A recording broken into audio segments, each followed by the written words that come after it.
Tunisie chasse aux migrants subsahariens, complot international, nous nous interrogeons.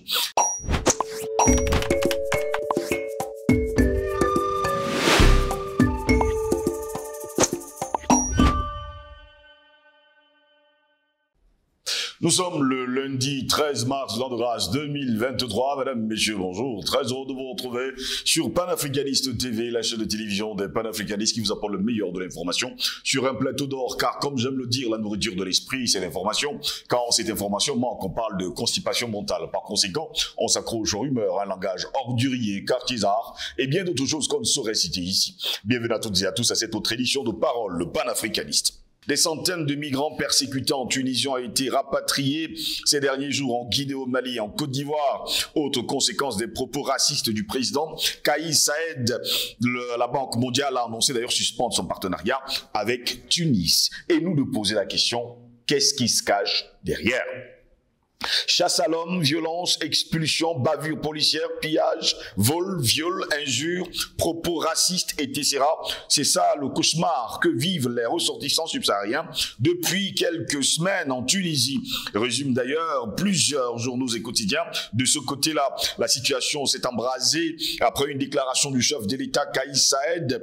Le 21 février dernier, il a évoqué des hordes de migrants clandestins associés à une entreprise criminelle ourdi à l'orée de ce siècle pour changer la composition démographique de la Tunisie. Ainsi, celui qui reposait l'espoir des migrants subsahariens, à la fois résidents et étudiants en Tunisie ou en transit vers une autre terre d'émigration, s'est transformé en monstre destructeur qui a galvanisé ses compatriotes à violenter et chasser leurs frères africains à la peau noire.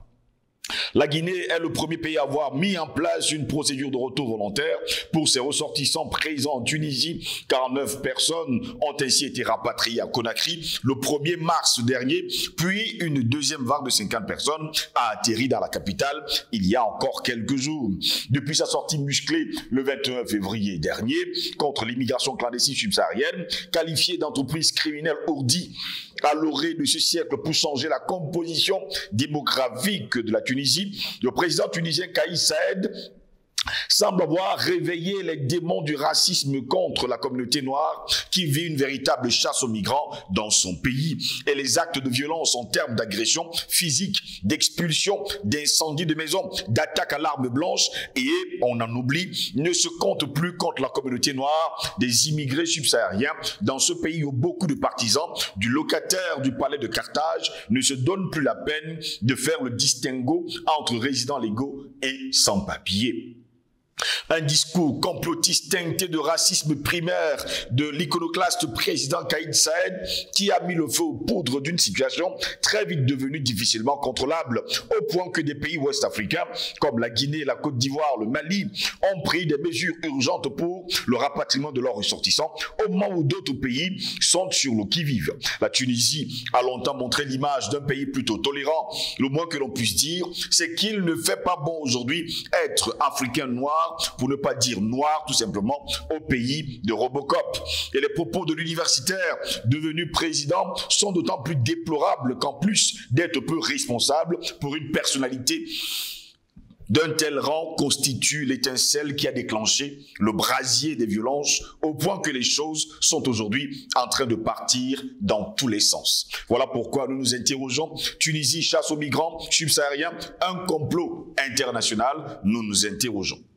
Eh bien, notre invité ce matin, c'est Jonathan Batengene. Il est enseignant de sociologie à l'université de Douala.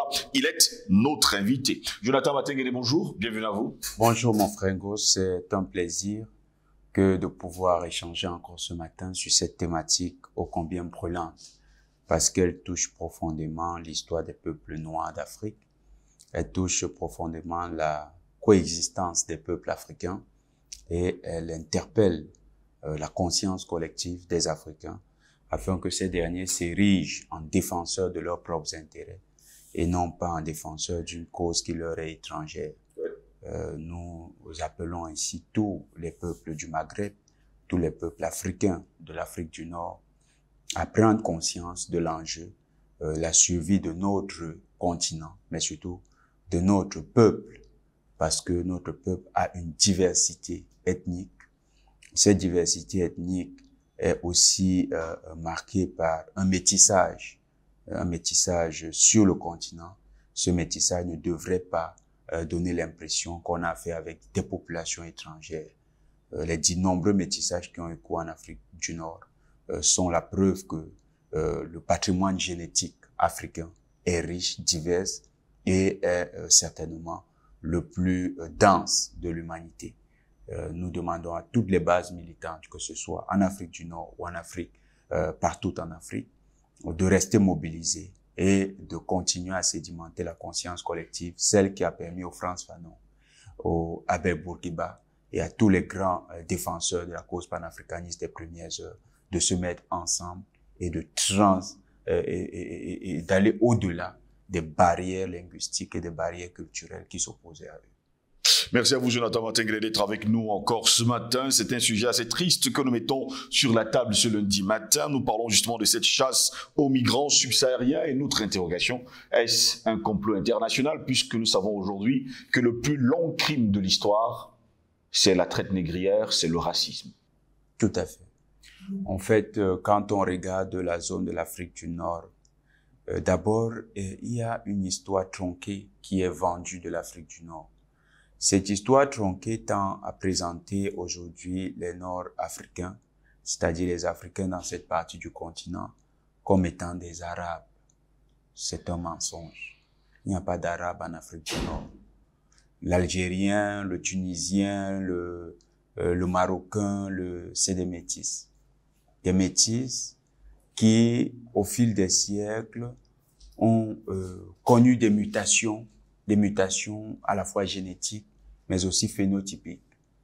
Et ces mutations ont entraîné l'apparition de la diversité sur notre continent. Nous sommes l'un des continents qui présente l'un des visages les plus divers, non pas par le poids de l'exogénéité, mais par le poids de ce que nous avons un patrimoine génétique assez dense. Alors, il faut noter, parfois on parle de la traite arabe. Il faut un peu restituer la situation. Ce qu'on appelait la traite arabe, c'était des traites, des commerces d'esclaves qui avaient un sens pour les empires qui se déployaient. Au 8e siècle, par exemple, quand les Omeyyades, au 11e siècle, quand les Omeyyades, le 11e siècle, quand ils colonisent cet espace de l'Afrique du Nord, après les Grecs, parce qu'il faut même rentrer. Au 1er siècle avant Jésus-Christ, les Grecs colonisent l'Afrique du Nord. Colonisent l'Afrique du Nord. Et d'ailleurs, Ptolémée fera d'Alexandrie la capitale de la Rome. Les Grecs colonisent l'Afrique du Nord, non pas parce que ils y voient un climat doux ou un climat attrayant, mais simplement parce que le rayonnement de l'Égypte antique était tel que il y avait encore une forte attraction des peuples sur les côtes africaines. Et c'était un espace de brassage culturel, un espace d'échange avec d'autres peuples. Donc, ce rayonnement qu'a connu l'Égypte, les Grecs vont vouloir se le réapproprier. D'ailleurs, pourquoi ils vont faire, Ptolémée fera d'Alexandrie sa capitale. Alexandrie, je crois, c'est l'équivalent soit de Thèbes ou bien de... je vais me souvenir de la ville. Et c'est là-bas qu'il a allé fonder sa capitale. Donc, c'était en Afrique qu'il y avait véritablement plus de prestige à construire une grande cité. Et il fallait se réapproprier l'histoire de cette grande Afrique noire qui s'était déjà constituée. Quand l'Empire grec va décliner, que progressivement les Romains vont également venir, les Romains vont également faire, les Romains, pardon, quand je dis les Grecs, c'est avant, c'était le 8e siècle avant Jésus-Christ. Le 1er siècle avant Jésus-Christ, c'est les Romains. Les Romains vont également venir. Et les Romains, eux, ils vont coloniser ces espaces-là également. C'est-à-dire les petits territoires qu'il y a en Afrique du Nord. Et eux, ils vont également se métisser aux populations grecques et aux populations africaines qu'ils ont trouvées. Donc les Noirs qui étaient autochtones dans les territoires d'Afrique du Nord, ils vont se métisser également. les Romains. Donc, un deuxième grand métissage aura lieu. Et vous avez suivi certainement, on parlait de la Phénicie. Le royaume des Phéniciens, c'était effectivement ce royaume des métis culturels. Et vous avez les Arabes qui vont arriver au 7e, au 8e siècle, 7e, 8e siècle, fin du 7e siècle, début du 8e siècle. Ils vont venir sous la dynastie des Omeyyades. Les Omeyyades, c'était à Damas. Et c'était une dynastie qui va s'imposer dans le monde musulman. D'ailleurs, le grand schisme musulman qui va fonder les chiites va partir de la grande dynastie des Omeyyades depuis Damas. Elle va connaître un grand rayonnement avec les pays comme l'Iran qui vont devenir des terres, l'Irak, l'Iran qui vont devenir des terres tout à fait importantes du chiisme. Et là-bas, ils vont développer les 12 califats. Donc, la thèse des 12 califats. Oui. Alors, les Omeyyades vont être challengés plus tard par les Abbassides, puis les Sassanides. Donc, des dynasties qui vont, elles également, se faire la guerre dans le monde arabe. Alors, à quoi servait l'esclavage? L'esclavage, ce qu'on appelait la traite arabe, n'était pas une traite purement arabe. Sauf qu'il y a eu un phénomène au sein de l'islam qu'on appelle l'arabisation de l'islam. L'arabisation de l'islam, c'est d'abord le fait qu'on vous dise que le Coran ne soit pas traductible. Donc que la parole de Dieu soit tellement intangible que même la traduire serait la trahir. Et pour ce faire, on ne récite le Coran qu'en arabe. C'était un principe pour développer la culture arabe dans le monde musulman. Ainsi donc, on désignait par arabe tous ces peuples qui avaient en partage le Coran. Donc c'était en fait la culture musulmane, la culture islamique qui se développait, mais avec la langue arabe comme véhicule. Et donc on désignait ceux qui utilisaient cette langue arabe comme étant les Arabes. Alors que, par exemple, là au nord de l'Afrique, vous avez les Omeyyades qui sont arrivés, qui ne sont pas les Perses, ils ne sont pas des Arabes. Les Arabes sont contenus dans le Golfe Persique, dans deux territoires traditionnels. Vous avez le territoire du Hijaz, qui est le désert, et le territoire du Yémen, qui est la partie maritime. Et quand vous voyez toute la géopolitique qu'aujourd'hui l'Arabie Saoudite développe sur le Yémen, c'est parce qu'elle sait que c'est le même territoire. En fait, c'est parce que les Ben Saoud n'ont pas pu coloniser tout l'espace jusqu'au Yémen, et parce que le Yémen, historiquement, a toujours été une zone qui a été sous influence iranienne, que effectivement l'Arabie Saoudite n'a jamais pu avoir le contrôle du Yémen. Et aujourd'hui, avec la puissance des pétrodollars, elle voulait en fait récupérer cette partie. Or, c'est la partie la plus fertile de l'Arabie Saoudite. Donc, passer ces notions de géohistoire, le Yémen et l'Arabie Saoudite, qui sont la terre des Arabes, sont les seuls territoires à partir desquels, s'il y avait un islam conquérant assez fort et puissant, on aurait pu dire que les Arabes ont effectivement colonisé le monde. Non. Les empires musulmans ont colonisé le monde, mais pas les empires arabes. Il n'y a pas d'empire arabe. Ça n'existe pas. C'est d'abord un mensonge historique qui a été véhiculé par la tradition historique occidentale. Et il faut remettre les choses dans l'ordre. Donc, vous avez les Omeyyades qui sont des Perses, qui sont venus, qui sont des Syriens, qui sont venus, les Perses, oui, ils sont venus jusqu'en Afrique du Nord. Et pour donner pour renforcer leur économie, ont développé des routes d'esclavage. Des routes d'esclavage. C'était la pratique des économies de ces empires-là. C'était les économies qui existaient à cette époque. C'était quand on domine un territoire, on exploite le territoire à partir des populations qu'on transforme en esclaves. Et on ramène également ces esclaves sur le territoire. C'était une pratique que les Romains ont utilisée, c'est une pratique que les empires musulmans ont utilisée. Alors, au XIe siècle, il y a une puissance, et au XVIe siècle, il y a une autre puissance qui va prendre le contrôle de l'Afrique du Nord. C'est l'Empire ottoman. L'Empire ottoman prend le contrôle de l'Afrique du Nord jusqu'à une partie de la Corne de l'Afrique. Et l'Empire ottoman va se fixer durablement dans cette partie. Mais l'Empire ottoman, comme les Sassanides avant eux, les Abbassides avant eux, et les Omeyyades, c'est des empires musulmans. Et comme nous le disions, l'arabisation de l'islam veut que la langue arabe ait été le véhicule. Alors, pendant longtemps, chez les Arabes, il y a eu cette manière de travestir. C'est une pratique je dis chez les Arabes, chez les peuples musulmans. Et vous allez remarquer ça ici, très proche. Nous avons cette population parmi nous, les Arabes choix. Il y a une manière de travestir l'anthropologie. Quand vous leur demandez de faire la généalogie de leur peuple, ils vont toujours remonter jusqu'à une branche de Muhammad. Pourquoi? Parce que tout le monde veut se rapprocher de Muhammad, estimant que plus il est proche de Muhammad, plus il est dans la lignée sainte. Et chaque peuple essaye toujours de faire, de retracer son histoire de la sorte. Et les rois encore, c'est bien plus grave là-bas. Parce que les rois, eux, ils font toujours comme si eux, ils sont les descendants de Muhammad, ou bien qu'ils partagent quelque chose avec la famille de Muhammad. Donc, il y a eu cette manière de se présenter, cette imposture, qui fait que beaucoup de peuples musulmans, vous allez voir qu'il y a une fausse anthropologie qui vise à vouloir remonter vers les Arabes. Tout cela pour expliquer clairement que ces peuples ont le sang noir qui coule dans leurs veines. Tout à fait, tout à fait. Par exemple, les peuples turco-mongols, il y a une histoire, il y a eu des métissages également, parce que les peuples turco-mongols, eux également, viennent d'un grand bassin de peuplement noir.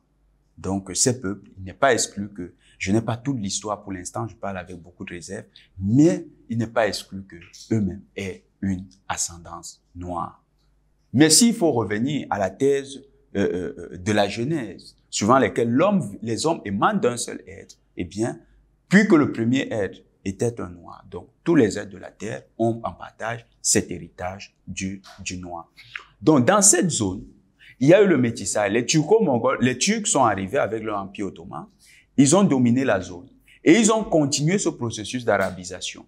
C'est-à-dire un lavage de cerveau qui consiste à faire croître ces populations métissées, qui émanent tous des autochtones noirs et des autres populations qui sont venues, c'est-à-dire qu'il y a eu beaucoup de rencontres. Au lieu de leur raconter leur histoire, ils ont commencé plutôt à travestir l'histoire et à davantage créer une fierté dans le monde arabo-musulman, en leur faisant croire que tout ce qu'ils ont en partage, c'est la culture arabe, dans le processus que nous appelons l'arabisation de l'islam. Cette imposture a été récupérée par la France quand, en 1842, elle conquiert la Tunisie, le territoire qui va devenir la Tunisie, parce qu'il y avait deux royaumes là-bas. Il y avait le royaume de Numidie et il y avait les deux sultanats, celui de Fès et de Marrakech, qui vont devenir le royaume du Maroc de manière étrange. Les deux sultans sont devenus des rois. Un des sultans est devenu roi. Donc, vous avez ce territoire-là. Les Français arrivent. Les Français, à partir de 1861, se rapprochent des Ottomans parce que les Ottomans ont un contentieux avec les Russes à propos de... Non, les Français ont un contentieux avec les Russes sur la Terre Sainte, à propos de la gestion de la chapelle sainte qu'ils protègent là-bas. Et il y a l'église orthodoxe russe qui a des prétentions sur la gestion de la chapelle, et l'église catholique romaine qui a également des prétentions. L'une est soutenue par le tsar de Russie et l'autre par le roi de France. Et pour arbitrer, ceux qui contrôlent Jérusalem à cette période, c'est les Ottomans. Pour arbitrer, le roi de France écrit au roi des Ottomans, pour leur dire, au sultan des Ottomans, pour lui faire comprendre que les Russes sont en train d'empiéter sur son territoire, vu que le roi de France était désigné comme le gardien des croyants. Donc, il a écrit au roi des Ottomans, au sultan des Ottomans. Et le sultan des Ottomans a un autre contentieux, la Crimée, où il y avait des populations tatars, qui sont des Turcs, sur le territoire russe. Bon, de ce qui deviendra russe, parce que c'était la Moscovie. Donc, oui, c'était déjà devenu la Russie, parce que ils avaient transformé Rossia, ils avaient déjà transformé la Moscovie. Donc, les Russes qui disent que c'est leur territoire ne supportent pas qu'il y ait une colonisation turque sur leur territoire. Ils vont donc lancer une guerre contre les Turcs en prenant le prétexte de la gestion de la chapelle, et les Russes vont réussir à faire partie les Ottomans. Donc, les Français et les Ottomans vont s'entendre pour combattre les Russes. Ils vont avoir donc les Russes comme adversaires communs. Et ça va se répercuter également sur la gestion des colonies ottomanes en Afrique du Nord. D'ailleurs, les fameuses colonies ottomanes, vous aviez le sultanat de B, le sultan B Hussein, qui était le B Hussein qui était à Alger, qui était à Alger et à Tunis. Donc, c'était le représentant de l'Empire ottoman. Donc, voilà comment les Français vont utiliser, donc, avec leur méconnaissance de l'islam, ils vont davantage travailler à travestir cette image. Ils vont adouber la thèse suivant laquelle, effectivement, c'est les Arabes qui sont les maîtres de ces territoires, que ces pays appartiennent au monde arabo-musulman. Et vous savez que c'est le moment de développement d'une ethnologie qui est en fait une construction tout à fait impérialiste de la science sur les peuples. Donc, ils vont adouber des thèses tout à fait fallacieuses et donner l'impression que les Tunisiens sont des peuples du monde arabe. La Tunisie va bercer dans ce mensonge pendant longtemps. Et ce que vous voyez le président Kais Saied reproduit, ce n'est que la sédimentation de ces mensonges dans la conscience collective tunisienne. Quand vous arrivez en Tunisie, vous allez trouver que même parmi les populations autochtones, vous trouvez toujours des Noirs. Il y a des Noirs. Des Noirs. Vous trouvez les Berbères, qui sont des populations autochtones. C'est elles qui peuplaient il y a 3400 ans, c'est elles qui peuplaient cette zone. 4000 ans, c'était elles qui peuplaient toute cette zone-là. Et avant, il y avait des Noirs originaires, c'est-à-dire des Noirs africains comme nous, qui étaient sur ce territoire. Donc, vous avez ce mensonge qui s'est sédimenté. Et les personnes comme Kais Saied, qui sont des métis, après plusieurs générations, qui sont des métis, vont venir avec un nouveau narratif. Et ce narratif est amplifié par deux géopolitiques qui font corps dans la zone. Il y a la géopolitique du monde arabe portée par les grands empires musulmans et les grands États musulmans. Par exemple, la Turquie a une vision du monde, sa vision du monde arabe, mais ils disent arabo-musulman. L'Iran a sa vision du monde arabo-musulman. L'Arabie saoudite, depuis 1930, a sa vision du monde arabo-musulman, mais beaucoup plus à l'arrivée de la dynastie des Ben Saoud en 1842. Ils ont leur vision du monde musulman. L'Irak, qui est aussi une des grandes puissances du monde arabo-musulman, a sa vision du monde musulman. Donc, vous voyez que là, vous avez au moins 4 grands pays qui ont leur vision du monde arabo-musulman. Et cette vision est partagée dans un ensemble géopolitique, c'est-à-dire un ensemble de pays qui se perçoivent dans cette vision. L'Arabie saoudite a réussi à construire quelque chose autour de ce monde arabo-musulman qui va jusqu'au Pakistan, en Indonésie, jusqu'en Inde là-bas, dans le bassin, le sous-continent indien, et redescend jusqu'à l'Afrique du Nord. C'est l'unité des peuples arabo-musulmans. Déjà, quand on dit arabo-musulman, c'est un peu bizarre, mais ça montre bien qu'il y a un greffage de quelque chose à quelque chose. Donc, ça aurait pu être le monde musulman, mais ils disent arabo-musulman parce qu'il y a l'impérialisme linguistique qui est sous-jacent. Donc, ils ont leur vision géopolitique, ces grands empires, et jusqu'à présent, vous savez que la Turquie a sa propre géopolitique. C'est toujours calqué sur le même modèle, celui de l'Empire ottoman. Et vous avez la deuxième géopolitique qui est en train de prendre corps dans cette zone. C'est la construction d'un espace méditerranéen, véritable barrière entre l'Afrique subsaharienne et l'Europe de l'Ouest. Cette construction-là est la construction occidentale. Et la construction occidentale de cette géopolitique de l'espace méditerranéen veut donner l'impression qu'il y a un monde intermédiaire entre l'Afrique subsaharienne et le monde de l'Europe de l'Ouest qui n'est pas proprement africain, qui est de manière tout à fait entièrement à part une partie de l'Afrique et une autre partie du début de quelque chose, qui n'est pas forcément le Moyen-Orient, parce qu'on ne les range pas parmi les pays du Moyen-Orient, mais qui est l'espace du Maghreb. On ne les range pas non plus dans l'Europe. Ils ne sont pas dans l'Europe. Nous savons pertinemment qu'il y a plusieurs pays comme le Maroc qui veulent entrer dans l'Union européenne, mais ça ne marche pas. Ils sont l'espace tampon. Et cette géopolitique est inspirée des milieux impérialismes occidentaux. Vous savez que quand il y a eu au XIe siècle, avec la colonisation ottomane aussi, avec les guerres de religion, il y a eu beaucoup de massacres de Juifs en Europe, notamment en Espagne, pendant le Moyen-Âge. Les Juifs d'Europe se sont réfugiés dans les pays d'Afrique du Nord. Donc, beaucoup de Juifs sont redescendus en Afrique du Nord. Donc, les Juifs aussi participent à la construction de cette géopolitique de l'espace méditerranéen. Parce que vous allez voir qu'en Algérie, il y a une diaspora juive. Au Maroc, elle est bien plus puissante. Elle est également présente en Égypte et dans plusieurs autres pays, dont la Tunisie. Donc, ils vont davantage construire cet attachement à l'espace méditerranéen, vont affirmer davantage leurs différences vis-à-vis des autres peuples.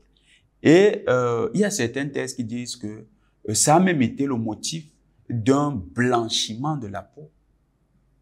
Un blanchiment génocidaire, hein. C'est-à-dire qu'on a génocidé des Noirs. D'ailleurs, le dernier génocide en cours, c'est la Mauritanie. Je n'ai pas dit un génocide achevé, c'est en cours. C'est la Mauritanie. C'est un génocide qui continue. Donc, il y a un travail pour avoir un type de population sur l'espace intermédiaire entre l'Afrique subsaharienne et l'Europe de l'Ouest.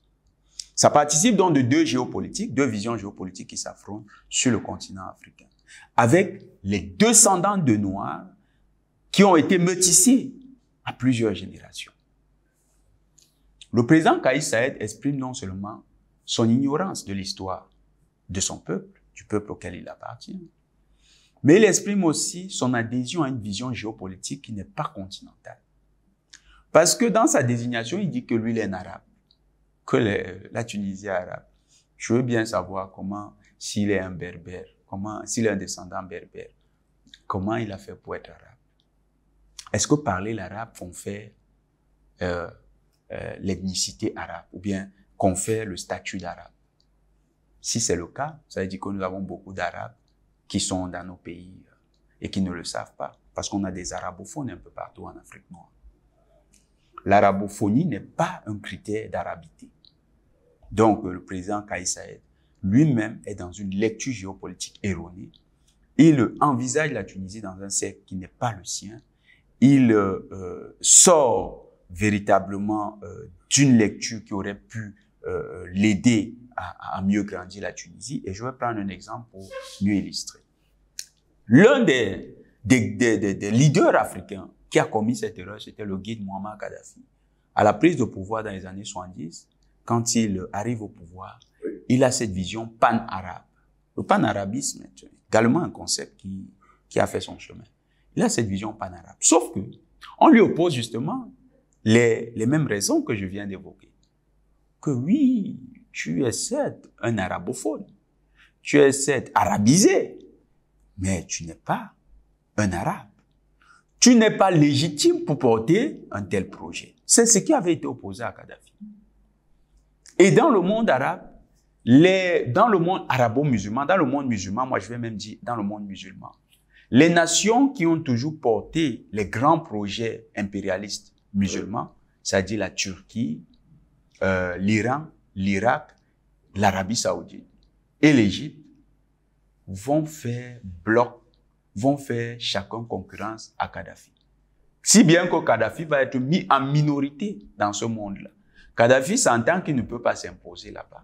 Il va donc revoir ses enjeux. Il va rentrer dans l'anthropologie de son propre pays. Et là, il se rend compte qu'en fait, il est plus légitime à parler avec ses frères africains. Et c'est comme ça que Kadhafi va réorienter son combat vers le pan-africanisme. Nous croyons que le président Kais Saied a été non seulement maladroit, il a fait preuve d'ignorance, mais en plus, il est symptomatique, il est l'image même de ce que toutes les jeunesses, je dis toutes les jeunesses de l'Afrique du Nord sont aujourd'hui. C'est-à-dire des personnes qui ont perdu toute racine avec le continent. Des personnes qui ont perdu toute notion de leur véritable histoire, qui ont été déracinées par la géopolitique d'abord du monde musulman, des grands empires musulmans, et ensuite par la géopolitique occidentale basée sur le méditerranéisme.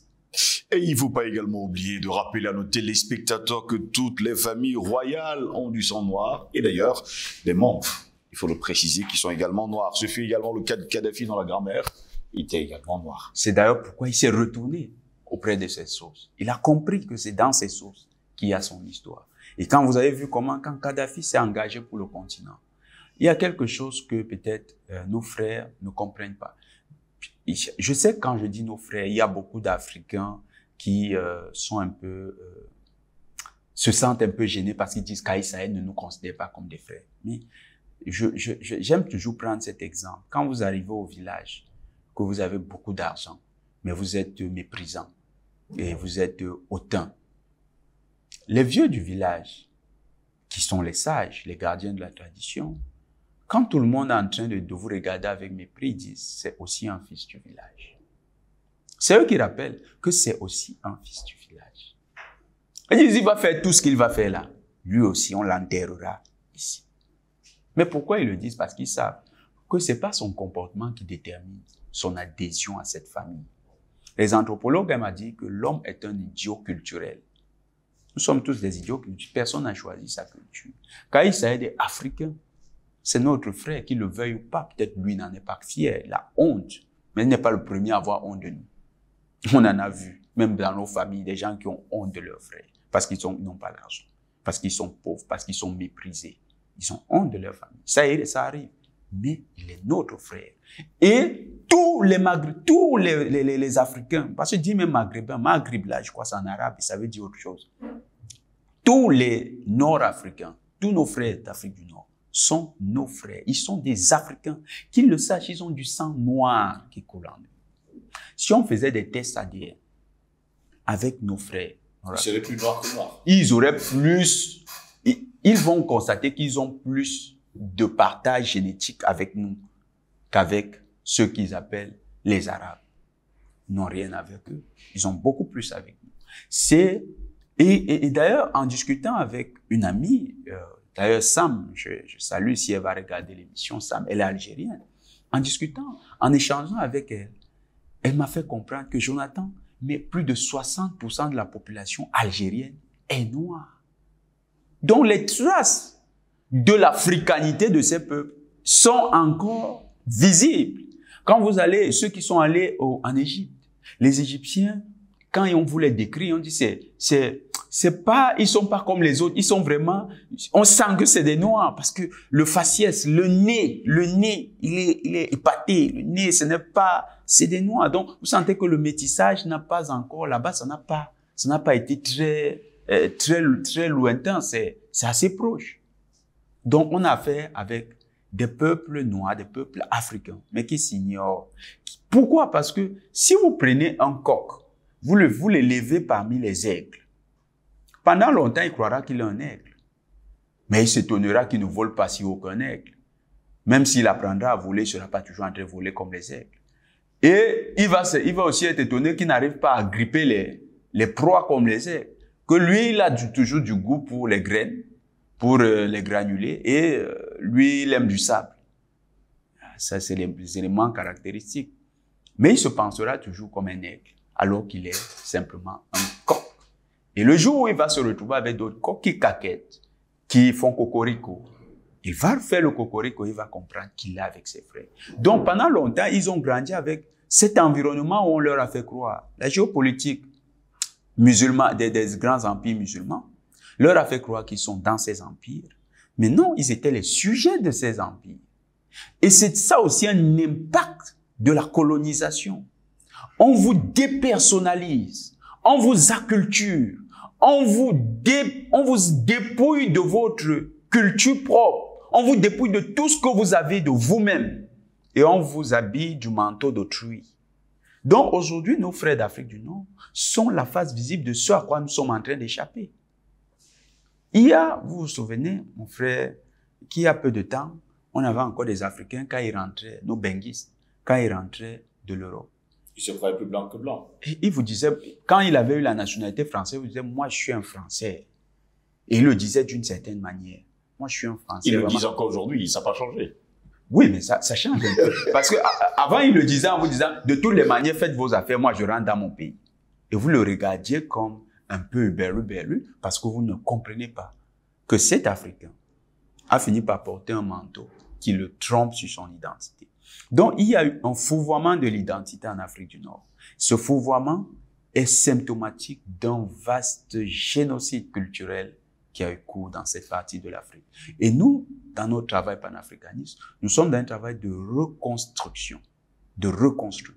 Ça doit se faire avec la contribution de tous. C'est pourquoi nous invitons les Tunisiens, qui souhaitent vraiment exhumer leur histoire à s'intéresser à ces questions-là. Parce que le discours que nous produisons, si les Tunisiens eux-mêmes ne s'engagent pas à travailler pour exhumer leur véritable histoire et comprendre les transformations qui ont eu cours sur leur territoire, eh bien, nous serons en train de véhiculer une vision et eux, ils seront toujours dans la vision travestie d'eux-mêmes. Il faut qu'ils se réapproprient leur propre histoire.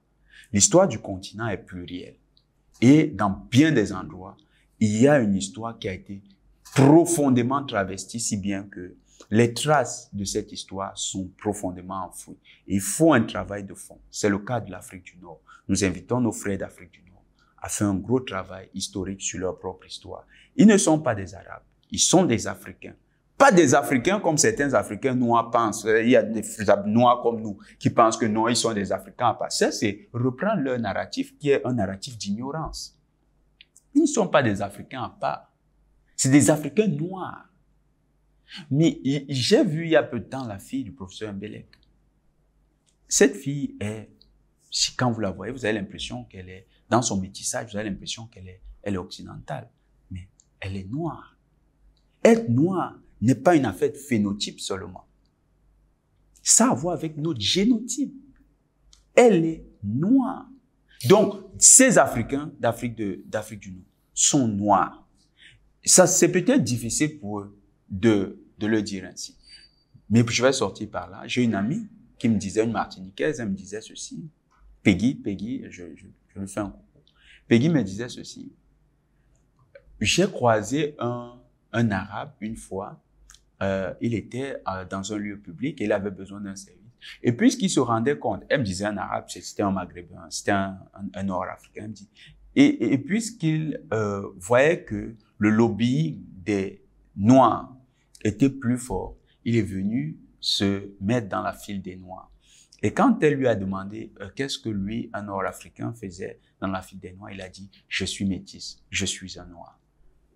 Elle me dit « Mais il a menti ». Non, je peux reprendre. Je lui avais dit déjà ça, que non, il n'a pas menti, il est noir. Mais seulement, il l'a fait de manière stratégique à ce moment. Il utilise l'identité de manière opportuniste. Il devrait assumer cette identité partout. Nos frères d'Afrique du Nord doivent assumer leur identité noire. Merci à vous, Jonathan Wateng, d'avoir été des nôtres. C'est toujours un plaisir, mon frère Goss. Eh bien, mesdames, messieurs, c'est ici que s'achève cette édition de Parole panafricaniste. Et comme le disait un contemporain, que font les éperviers lorsqu'ils rencontrent des pigeons? Eh bien, vous devez le savoir, ils n'ont qu'une seule chose, c'est leur proie. Plaisir de vous retrouver très prochainement. Bonne journée à toutes et à tous.